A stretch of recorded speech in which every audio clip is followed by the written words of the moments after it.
Be the right club. Be the right club today. Yes!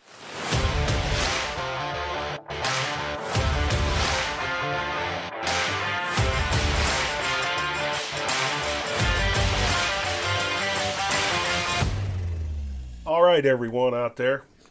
Welcome to Season 2 of Be the Right Club today. Been excited about bringing this back. We've been slow to bring it back. We've gotten a lot of Twitter requests as to when Be the Right Club today is coming back, but we've gone through some changes here at the Academy.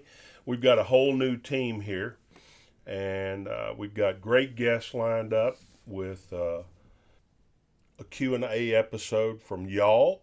We hope that through our Twitter and Instagram, y'all send in all of your questions. We're not going to be able to answer them all, obviously, but we will be able to answer a bunch of them. We'll pick the best ones that we think make a difference in everybody and in the game we love, and we'll try to answer them to the best of our ability. We love talking golf here on Be the Right Club today. It's a game we all love, and we all want to be better. Every day somebody walks into this academy wanting to be better, and we love to help them in that journey. And let me emphasize, it is a journey. If you want to play great golf, you must show patience. Nothing happens overnight. Everybody wants an instant fix in golf, and there is no such thing. So if someone tells you that there is, look for someone else.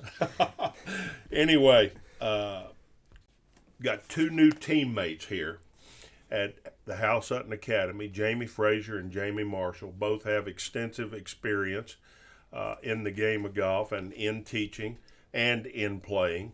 And they're young. They care. They've got good hearts. And that's what you need in your golf game and in your journey, your personal journey in the game of golf, is people helping you get better because they care. And so we're going to introduce each one. Jamie Fraser's first. He's the director of the academy, and he's from Scotland, so I'm going to let him take over right now and tell you all about himself. Well, thanks very much, Hal. My name's Jamie Fraser. Grew up in Oban, Scotland, a little bit east of here. It's an honour to be joining you in the podcast. You know, I listened to all of season 1. I loved every episode and the stories you bring to people and ways in which people can learn to get better at the game that we all love.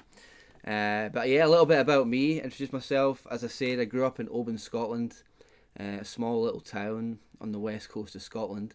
I went to college in Dornoch. And for those people that have played golf in Scotland and have been to Dornoch, you won't believe there's a college there because it's a tiny little village, but it's got one of the best golf courses in the world. So that's where I really learnt to, at that college, really get better, practice better, and start, I joined the golf team there in my second and third year. I was captain of the golf team my third year, so that's where I really grew my golf game and got a lot better. After that, I started working at a club called the Renaissance Club, or Renaissance, as they say in America, as an assistant professional there. Started teaching a little at that club, worked kind of bag drop at the start, started at the bottom, and I spent a good few years there. Through that club, I had the opportunity to come and work in Houston. I worked at a club called Houston Oaks, just 40 minutes outside of Houston here, and I was an assistant professional there. While I was doing that, I was travelling back and forward between Houston and Scotland. I would do the winters in Houston when the weather in Scotland was really miserable, and then I would do the summers back in Scotland when the weather in Houston was really miserable. I've still not quite adjusted to the 100-degree temperatures here in the summer. It's a little bit too much for me, but that's great being at an indoor place now. You don't have to be outside all summer. But yeah, so I've been here full time in Houston pretty much for the last kind of 5-6 years. Had a great a great opportunity the last few years to try and do some mini tour stuff and play a bit more competitive golf. But yeah, meanwhile, while I was doing that, I was working at Houston Oaks and still kind of doing teaching there and doing club pro stuff. And yeah, now I find myself here at the academy. It's a great place to be at. We got a lot of great technology here that can really help us, learn to not fix people quicker, but help give better information quicker. We get quick feedback through all the technology we have here, and that can really help people get better at this game. But yeah, that's great, Jamie. One of the things that's going to hurt here is you're not going to be able to work on your tan quite as much inside here. But we're really thankful to have you here at the Academy, and I think I've told you many times how grateful I am to have you here. The organization that you brought to the Academy is incredible, and I really appreciate that. We're going to move over here to Jamie Marshall now, and tell them about yourself, Jamie. Yeah, thank you, Hal, and thank you, Jamie, too. I'm really excited to be here with both of you guys. I'm from Canada, Kitchener-Waterloo, Ontario. My family moved to Colorado when I was younger. So I grew up just outside of Denver in a town called Castle Rock. And that's home to Castle Pines, right? Home to Castle Pines, that's right. I know you played there many times. I ended up going to play college golf at the University of Arkansas. I was there from 2007 to 2011. And once I graduated from the University of Arkansas, I went right into playing professionally. I played for almost 9 years and really lived the journey. Yeah, exactly. I played every mini tour you could think of in the States and tried to go to Asia to play. Anywhere I could get status, I went and just chased it. Played on the APT tour here in the States mostly. Ended up getting my tour card on PGA Tour Canada, which was really cool because it was a developmental tour that the PGA Tour started to take control of, and they really made it a great place to play for guys coming up trying to make it. So my last 3 years, that's where I was, and I really enjoyed it, and being in my homeland, Yeah. So I got to go back to Canada and see a lot of people that I hadn't seen in a long time, which was also great. But really excited to be here at the Academy. Now that I've stopped playing, I really wanted to get into being an instructor and give back to people who want to get better, just like I got given great instruction from the guys I worked with, and especially in the junior golf world. I mean, unfortunately there's a lot of bad info out there, but I want to be able to teach juniors and teach anybody, just give them good information, get better incrementally, and do it what I believe is the right way. All my knowledge and stuff obviously comes from player background because I was a player, just like you were, Hal, and so you were too, Jamie. Most every guy that I worked with on my game was a player as well, but I really liked that. I really liked the player mindset in a coach. I wanted information from guys that had been there and tried it. In other words, somebody, don't tell me about heaven unless you've been to heaven. Right, that's right. Right, so that's really where all I get being around great players, being at Arkansas, I played with 4, 5, 6 guys now that have been on the PGA Tour and have won out there. I played it in the SEC with a bunch of guys that have won on the PGA Tour. So I've been around. I've seen what it takes for guys to be great, and I was really close to knocking on the door as well. So, that's really where I pull all my knowledge from, is just being a great player, being around great players, being around guys who were great players and now coaches. And that's where I've really learned the most. So, yeah. Well, let's talk about philosophies in the golf swing. First of all, one of the things that I want to talk about is that golf swing is just a piece of a whole. So when we're talking about your journey in becoming a better golfer, the golf swing is just a piece of the whole. There are people, and here's something that I want to say. There are people out there that are, money is the driver of everything. Let's just get that out there right now. And there are people that talk about their piece of the puzzle as if it's the whole. And I will never allow that to be talked about here in the Hal Sutton Academy and on Be the Right Club Today podcast, because I definitely understand the whole. I'm 65 years old in April, and trust me, I started playing golf when I was 11 years old, and I never got off the bus of trying to get better. And I understand that a good golf swing, I've seen this many times, a good golf swing without all the other parts of the puzzle, you sit here and wonder why he can't make it. And there's a number of reasons why he can't make it. And then I've seen somebody that absolutely doesn't have a good golf swing, and yet they make it. And that's the mystery of the game that we all love. But here today, we're going to talk about golf swing because I want the world to know what Jamie Fraser and Jamie Marshall think about the golf swing. I think everybody out there knows that I believe, Hal Sutton believes, that the body is the engine and the arms play a passive role. The minute that changes, I think we have manipulation going on. Now, that's Hal Sutton's belief.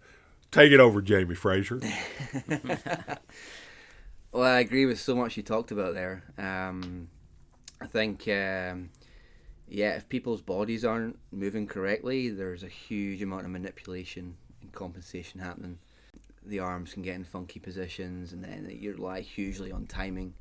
Now, there's a lot of great players out there that have relied on time and have been really successful, but, for your amateur player, your mid to high handicapper, for them, they're not playing as much. It's gonna be harder for them to manage their timing. So getting that body moving correctly, and like you said, Hal, getting the arms playing a more passive role.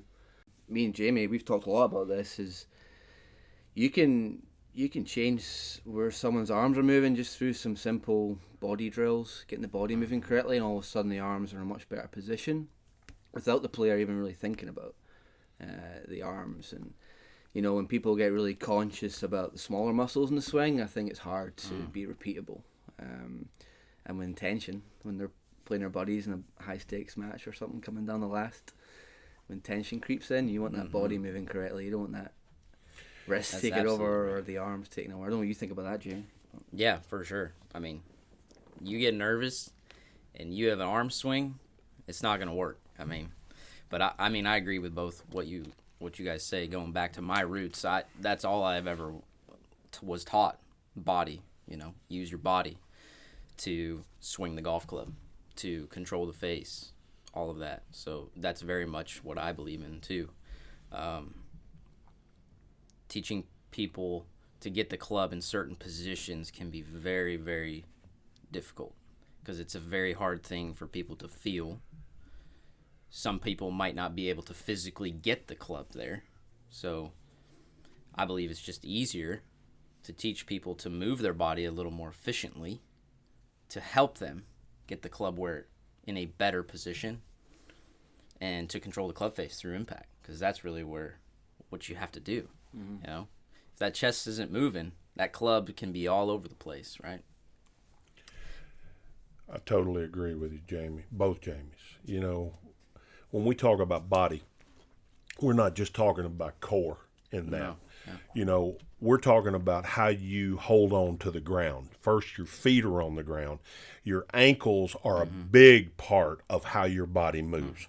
And if you've got weak ankles, your body is going to move differently. And here's the next thing that everybody needs to be thinking about out there is if your body's not moving in a correct position, your arms are going to try to make up for it. And that's where manipulation takes place. We seek balance first in the golf swing. And if your balance is off, your arms are going to do something different so you can somehow stay on top of your feet. You're counterbalancing. They're yourself. counterbalancing. Yep. That's exactly right. And, you know, that's where guidance is really helpful, because we can't see ourselves. I mean, the advantages that we have today in video that we did not have in my day. I mean, I'm literally doing it all by feel, because we had 8mm film, and I can tell you, you couldn't see nearly what you can see right now. So I had to ask myself the correct questions about where was my balance? What did I feel? And I had to come up with something that happened in less than a second and a half. So you have to go back and you have to think, what was going on in that second and a half? And that's where all the new technology has really helped. Yeah. Don't y'all agree? Yeah, because feel is very rarely real, right? That's where video comes in huge. Feel in the golf swing. Right. We're going to talk in the future about feel of the game, which is very important. That is another piece of the whole that we were talking about earlier. So, you know, in the last few days, weeks, whatever, tell us some of the things you've been seeing mostly in the pupils that y'all been teaching. Lately, a lot of sliders. People who will take the club back pretty decently, get it in a decent position, but they just really shift or slide or sway really hard onto the left side. There's no real turn or rotation. So their transition is just this real big slide left, which can get the club way out. I mean, you could do all kinds of things from there. Right. But when they slide or sway way out in front of the ball, their body actually has to stop because they're so far ahead. They need the time for their arms and their hands to catch up to hit the golf ball. Right. And then they lose the club face. Right. So that's great that you bring that up, Jamie, because that all happens a lot to some of the better players because of what they've heard and what they've read about how tour players shift hard from the top of their golf swing. Their weight goes to their left side. So what do we do in the game of golf? We overdo, which kills the rest of the body. Like you said, it stops so everything can catch up.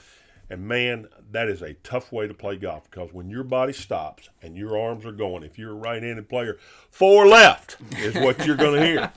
Yeah. And, you know, if you release the club, and if you don't release the club, way right. 4 right. 4 right. And, I mean, I hope everybody out there is listening to this, because there's a process in this journey of a golf swing to get better. And you can't skip any of these processes. You can't jump forward. You know, if you take it one step at a time. In the beginning, I talked about patience in the game and patience in the swing. Don't skip any of the processes if you really want to be good. What do you think, Jamie? Fraser? Two things that I've noticed the most is how people turn into their backswing. A lot of people may just spin their hips back thinking they've got a great turn, but they're actually not loading properly and not creating that ability to have a powerful move on the way down. So they're not really loading up properly into the right side. And another thing I notice a lot is when people are really eager to hit a lot of balls quickly. Right. When you give them some advice. I remember you sent out a tweet maybe a couple months ago now, talking about if you look back at your career, how you wouldn't hit nearly as many balls and you've got way more practice swings and movement. I see that every day in here. We have a lot of our members that come in and practice in the back, and the bays in the back there. You just see them, you know, ball after ball after ball, and I would encourage them maybe to have 3 or 4 or even 5 kind of practice swings, movement drills before they hit a ball. Not just hitting ball after ball, because I feel for players, when you start hitting ball after ball after ball, you're really going to quickly go back to what's comfortable, in maybe old habits and not quite moving correctly. Yeah. That's the two biggest things I've seen. I love that, Jamie, because once again, we're going back to when you said nobody loads their right side properly. They all want a big turn. They've heard that. They've read that. They've seen that on YouTube and everything else. And what I see happening is they actually get a big turn. They shift their butt back to the right, but they actually load the left side because they get tilted to the left because they never get loaded to the right. If I had one really good thing that happened in my golf swing, when I was growing up, Jimmy Ballard showed me how to load my right side. It was just load my right hip, not load the upper body.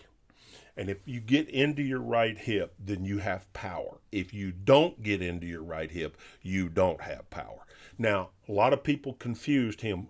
People loaded their whole body, and they didn't load their right hip. They loaded their whole right side, which people saw that as a sway. But they just didn't understand what Jimmy Ballard was talking about. And, and I totally agree about the use practice swings, because the result with a practice swing is to create a good golf swing and a good feel. The result when you're hitting a golf ball is to create a good result with the golf ball, and you're going to rely on what you already know or have to create a result. And, that's not moving forward. That's stagnant or moving backwards, basically. Mm-hmm. And I hope everybody hears that out there, because, I don't get another chance in the game. And I've got a lot of knowledge that I know if I had this opportunity over again, I could build my golf game the way I wanted to build it. Mm-hmm. I know the inner fortitude that I had to try to win a golf tournament. So, through 30 years, I understood the whole. It took me 30 years to understand the whole. I had pieces, and I kept trying to put the pieces together. And, by the time, not bringing this up because of any other reason other than it's pertinent to this point, by the time I had to play Tiger at TPC, I had the whole put together. And I knew that I could do what I was fixing to do, and I had confidence that I could. No matter what anybody else said, they couldn't tear my confidence down. I knew I could do it. That's the whole. See, if you only have pieces of it, then when someone starts telling you about your weakness or whatever else, that makes you question it in your own mind. And, because it's there. You haven't been totally honest with yourself, and that's where coaches come in, and I want to say this, we liken ourselves more than teachers of the golf swing as full-line coaches. Right. I'm going to turn this over to both Jamies for y'all to talk about here, but, do we understand the swing? Yes, we understand the swing, but we also understand how to coach somebody from one point to the next point. So I think that has a lot to do with us three all being players. Right. Our player background, right? So we all know the mentality that it took to play the game at a high level, right? Totally agree with that. And it's like going back to our original point. It's not just the golf swing. Right. The golf swing is a very small piece of golf. You got to have the mental game. You got to have a short game. You got to be able to get up and down when you're not playing that well.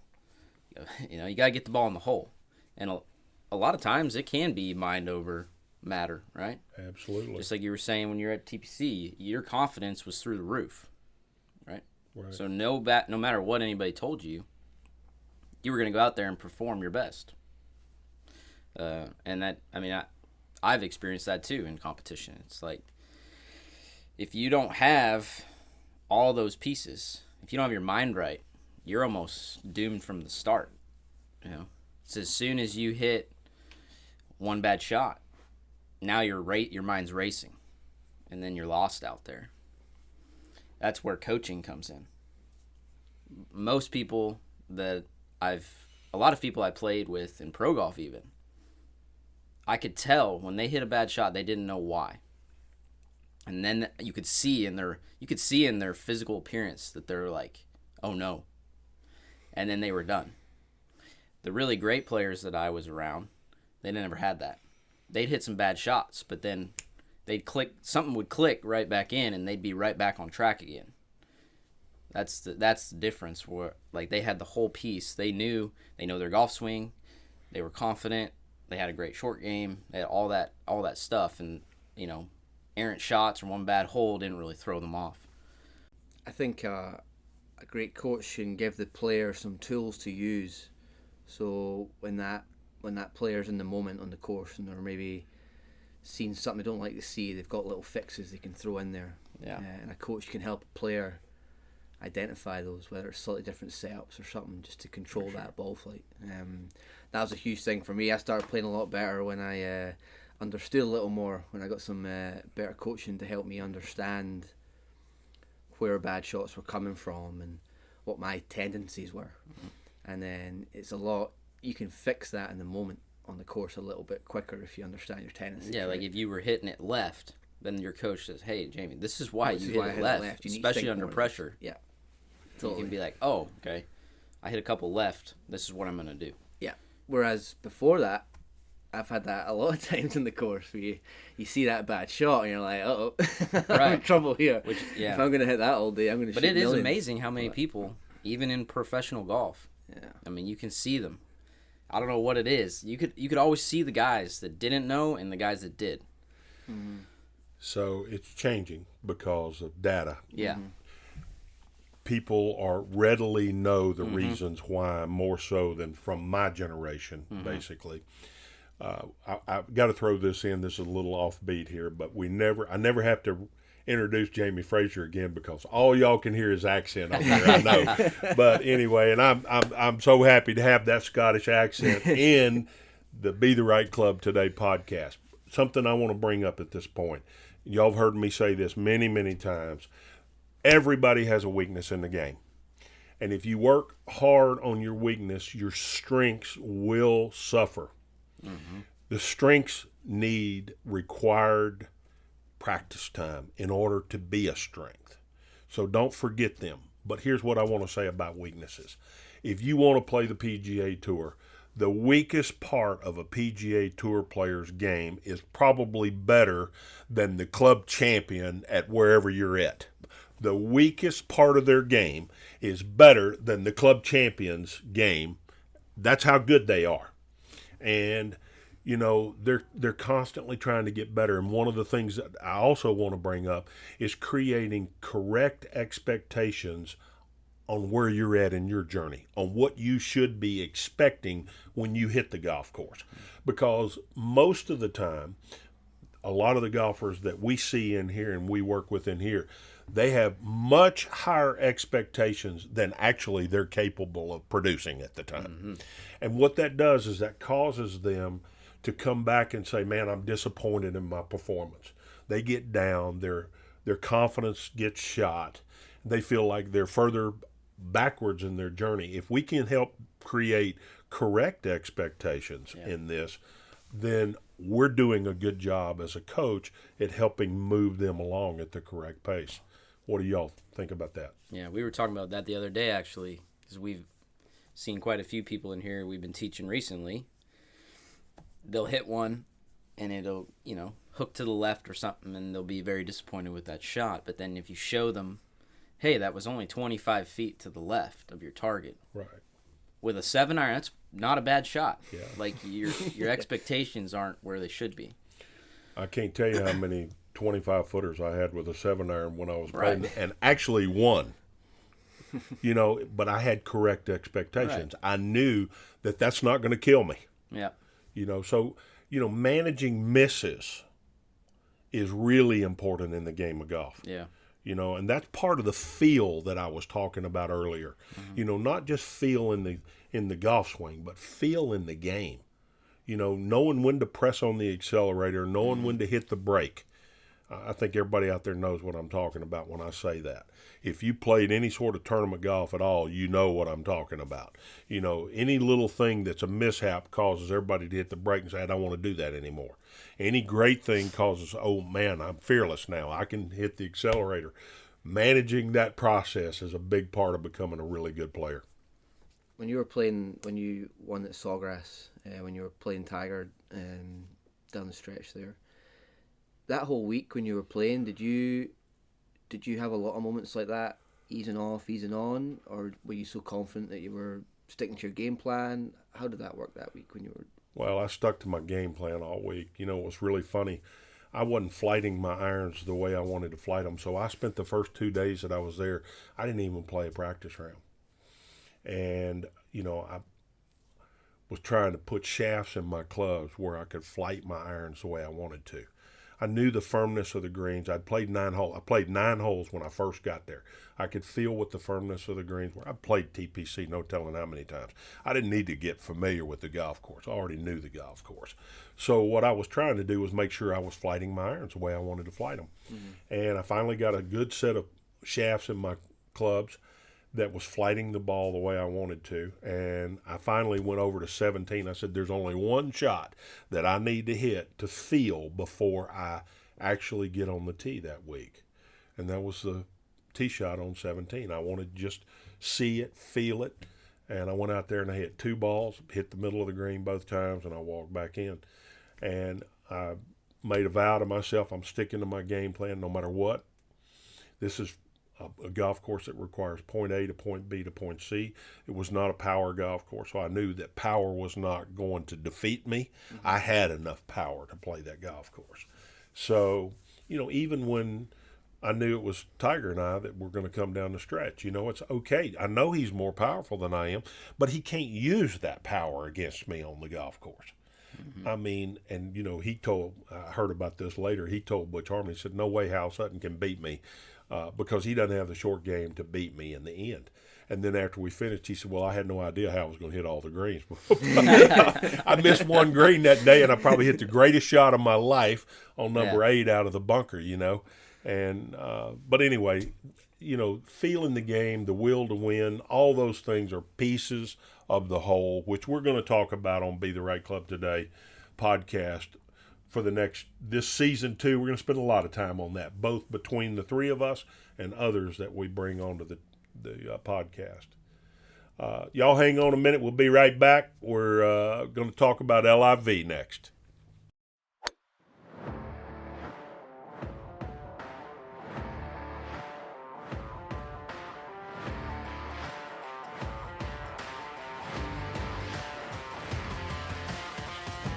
All right, welcome back. Part 2 of our Season 2, Episode 1, Be the Right Club Today podcast here. As Hal mentioned before the break there, we're going to start talking about LIV Golf. It's a huge news, certainly in 2022. I believe they have 14 events in their schedule for 23 versus the 8 they had in 2022. So Hal, we'll turn it over to you. What are your overarching thoughts with how the LIV Golf scene is playing out? Well, first of all, the last 10 days or so, we saw the Masters say that the LIV golfers could play at Augusta.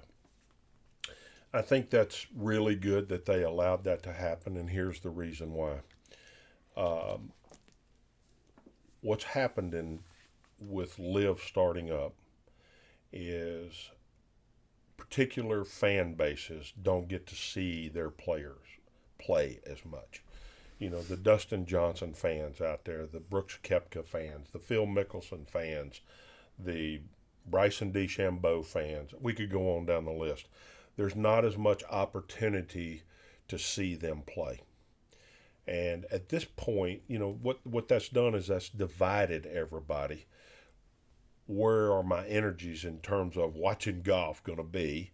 You know, can I even watch them play? They're struggling to get some sort of sponsorship from one of the networks of TV to even put them on.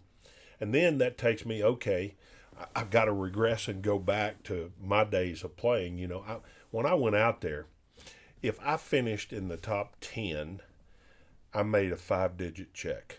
Think about that. Last place in today's world is far greater than that. And so when I went out there, and although money was worth more at that time, you know, $1 was worth more, I played because of the competition, not because of money. I was a true competitor. I wanted to learn how to compete. Raymond Floyd took me under his wing and he said, Hal, you know how to play somewhat, but you don't know how to manage PGA Tour life and PGA Tour competition. So he started teaching me. And he spent the first 6 months that I was out there doing it. The second 6 months is when I really took off because of him coaching me, which is what we've been talking about in our process of coaching good players about how to play good golf. It's not just a golf swing. So today's world in LIV, what this has all created is it took the focus from competition to money. And if you don't believe what I'm about to tell you, then all I got to do is say these guys sold out for money, and they tried to disguise it in many other ways, saying it was great for the game across the world and all that sort of stuff. Well, when you don't have a cut and you only play 54 holes, let me tell y'all something.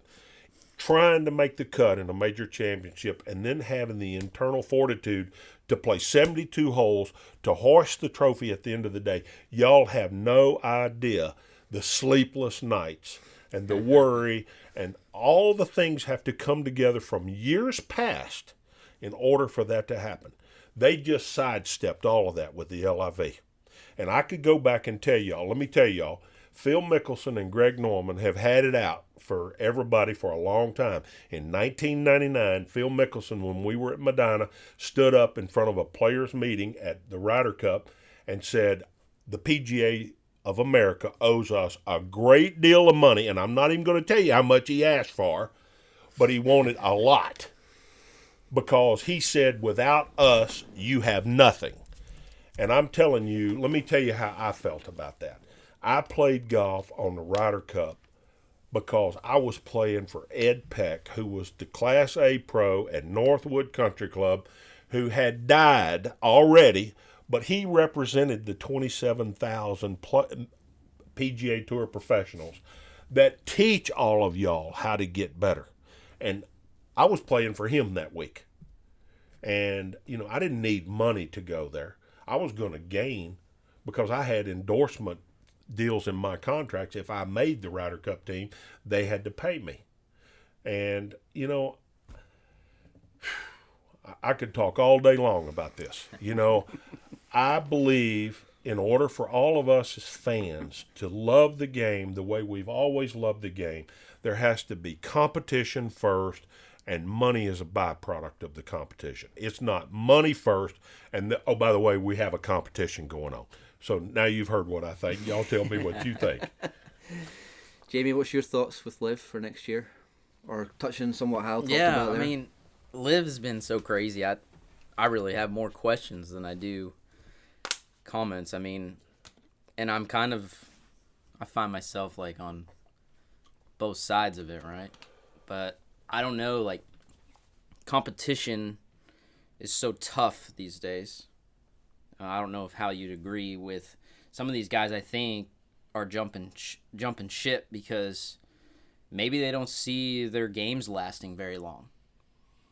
Like a Matthew Wolff, he came out like on fire, and then he had an injury. He's still young, but he's like, man, it's tough out there. I don't know how long. He even said this in his interview when he went to LIV. He's like, I don't know how long my body's gonna hold up. He's got that funky motion, really torques his body, swings hard. Did he just leave because he's like, I'm going to cash in, and I don't know how long I'm going to be able to play at this level? Would you agree? That some guys did that for that because the competition's so tough and maybe they don't really have that true competitor in them? Well, I would agree with that totally, and I would even take it past Matthew Wolff. I mean, I'd take it Phil Mickelson.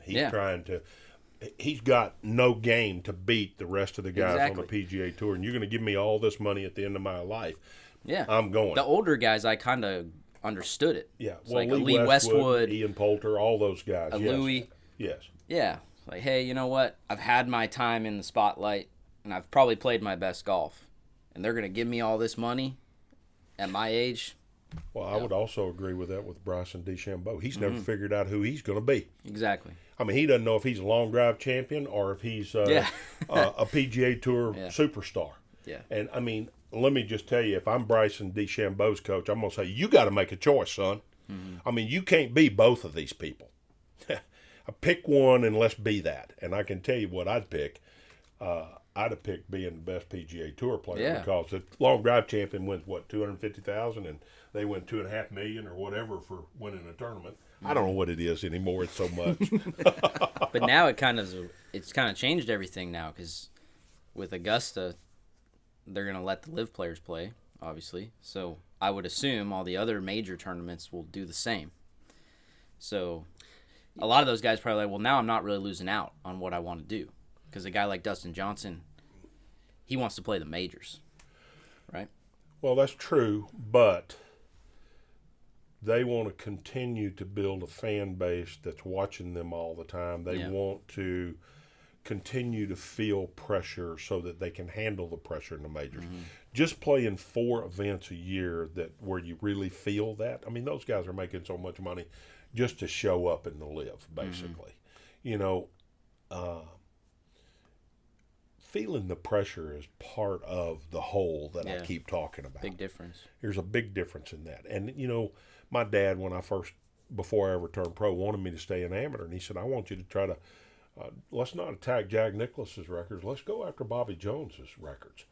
Well, I quickly, after about half a year of not being able to play enough events and watching my game deteriorate. See, when I was a college player, I'm playing 14 college tournaments. I'm playing all the tournaments in the summertime that I can play. So I'm playing 25 tournaments a year. So that's a pretty extensive schedule like that. But all of a sudden, you don't have those 14 college tournaments to play in anymore to test your skills, to test your emotions under pressure.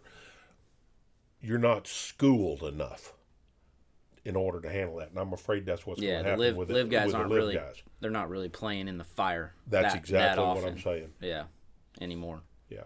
What do you think, Jamie? I like that Augusta are allowing those players to play. I think that's great for the fans to see all the best players in the world. And I think that's important for majors going forward for their own credibility, is to collect the best players in the world no matter what tour they play from.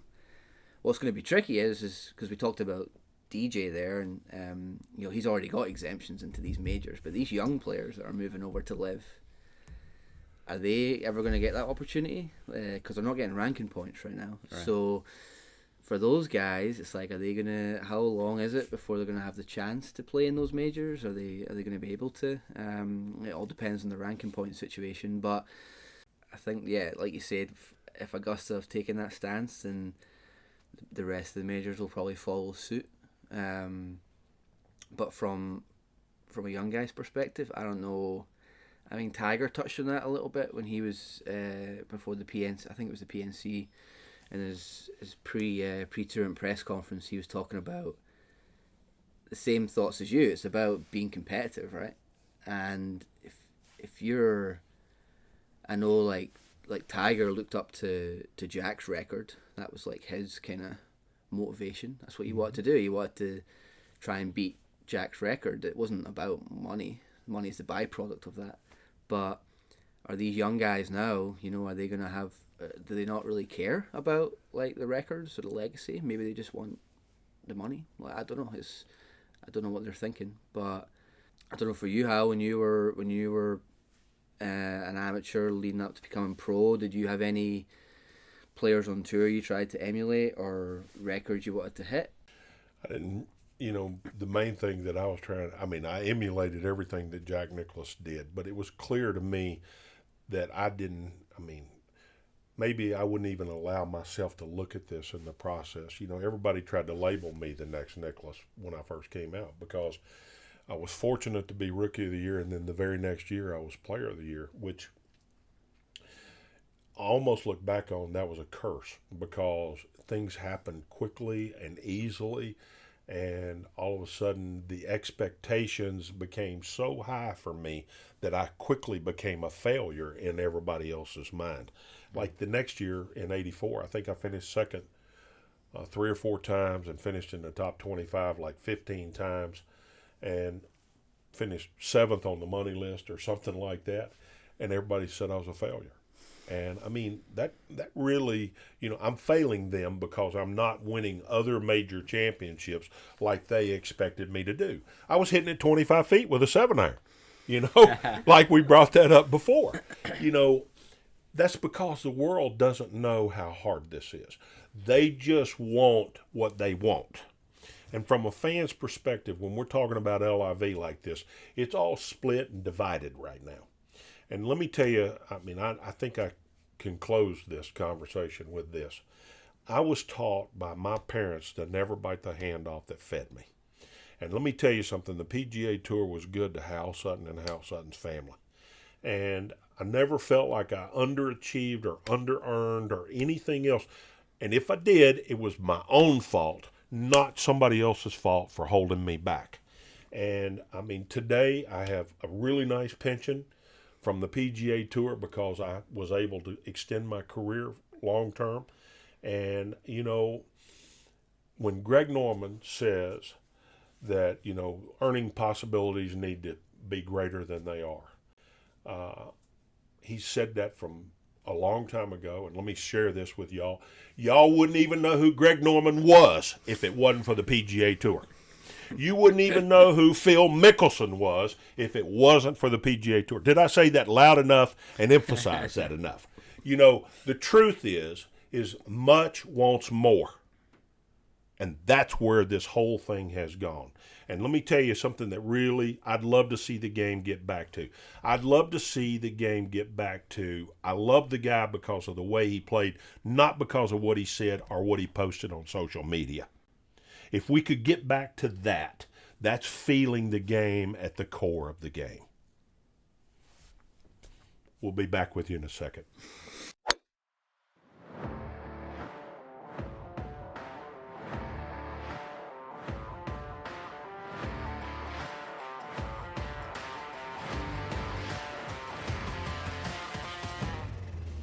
Okay, we're back with closing comments of Season 2, Episode 1 here and Be the Right Club Today podcast.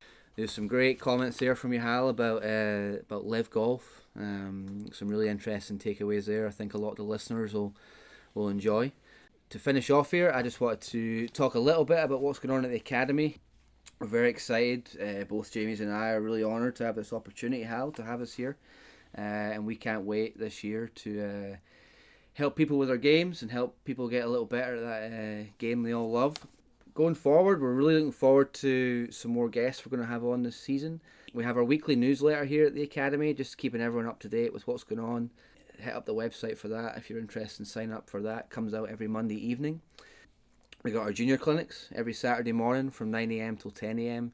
Again, you can find our details on the website if you have some kids that are interested in the game of golf, or maybe they're already a pretty good player and want some further development. Myself and Jamie take those clinics every Saturday morning. Keep an eye on our Instagram. Follow us, Hal Sutton Golf on Instagram and the YouTube. We're looking forward to posting a little bit more content. Hand over to Jamie to talk about the clubs that are coming up. Yeah, thanks, Jamie. Really excited for the new year. I really like people to come check us out. Great place here. Got some great membership deals. We do have some of the major club companies coming out with some new equipment early January, February. Callaway's got all their new woods and driver coming out, as well as Ping and Mizuno. So come check us out for a club fitting. Jamie and I have hit both the Callaway and the Ping equipment. It's very good. We're very excited about stocking it here. And I'm just excited to get the new year rolling and make this place as great as it can be. And continue our podcast. We're going to be talking a lot about coaching, obviously, and what's going on in the world of golf. So, what are you most excited about for the new year? Well, I'm excited about y'all being on board here. I'm going to start with that. I really am. Not only are they great guys, but they're great teachers and they care. As far as I'm concerned, I'm kind of I'm shutting down some. Like I said, I'm going to be 65 years old. I'm teaching 1 day a week, and that's why I'm so excited about them, because they're taking over basically. And The other thing is the podcast. I'm so excited about getting that started back up because I think we really help people get better with the game with this. Maybe we change the way they think. Maybe we change the way they attack. And one of the other things that I'm really excited about is I'm building a golf course west of Houston. It's called the Darmore Club, and we're using the templates from C.B. McDonald and Seth Rayner. And there's nothing in Texas like this. And this is a great piece of property. It's a great piece of land, and it's a great opportunity for me to put what I know about golf in the ground. And, I have this one thing that I think about every time I try to do something like this and build a golf course. If I died and I had already built the golf course, will the golf course teach my son everything about golf, about how to hit different golf shots? To me, if y'all start evaluating a golf course, if it teaches you everything, if it makes you hit every club in the bag, it makes you hit all sorts of shots, then that golf course is a good golf course. Anyway, y'all hit us up. Watch us on Instagram. Watch us on Twitter. Shoot your questions to us. The big part of Season 2 is answering y'all's questions, both through our guest and through our own knowledge. Thanks for being a fan of Being the Right Club Today podcast. We're back for Season 2. We'll be better than ever. See you next week.